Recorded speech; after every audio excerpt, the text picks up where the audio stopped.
Kevin Durant might have been a little too genuine when it came to Thunder fans. "You guys can boo me, can I boo back?" Before this season's opening night even tipped off, Steven Adams and Jeff Green sat on the bench, watching as that championship banner slowly rose. Maybe at that very moment, only those who have always loved the Thunder could truly understand how much emotion was behind that sight. This was once the place where their dreams began, and now, they returned as opponents. They looked up at that banner they once dreamed of winning for this city, watching it rise into the air. And of course, that moment wouldn't be complete without another key figure, Kevin Durant. So when KD put on yet another jersey and stepped back into the Paycom Center, the love from Thunder fans was still the same deafening chorus of boos. But KD is just too real. "You boo me, I'll boo you right back."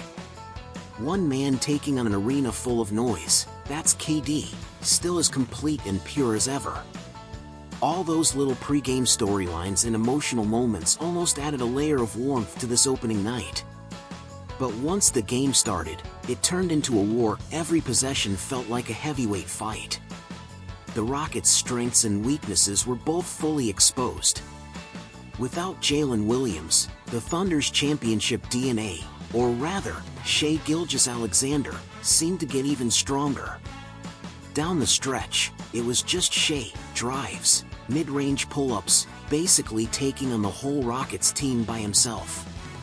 Even after all of OKC's big men fouled out, Shai proved he didn't need free throws to bring them back. So this year's Western Conference might still have to go through Oklahoma City.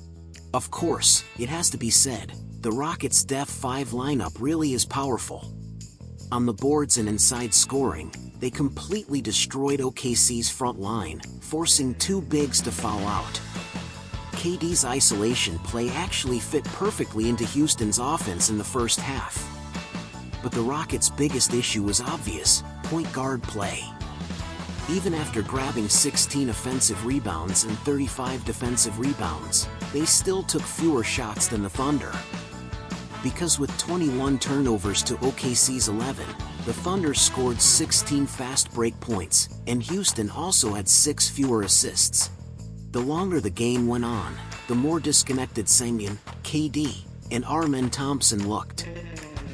Every time one got the ball, it was pure isolation. By the second half and overtime, KD seemed completely out of the Rockets' offensive rhythm, almost invisible. You could clearly see the fatigue. He had no lift left in his legs. Lou Dort easily shut him down multiple times. KD was basically reduced to a spot-up shooter. While defending SGA, KD picked up his 6th foul and could only walk off the court in frustration. That's when the Rockets' biggest issue became obvious. They need someone to create shots and feed KD. Because tonight, Sengun was phenomenal. 39 points, 11 rebounds, 7 assists, and 5 for 8 from 3. He did everything: scoring, playmaking, defending. Jabari Smith Jr. also looked improved, though shifting back to the small forward spot clearly threw him off a bit. For a newly built Rockets team, taking the defending champs to double overtime in the first game of the season is a result you can live with. Especially considering Houston still has plenty of flexibility heading into mid-season.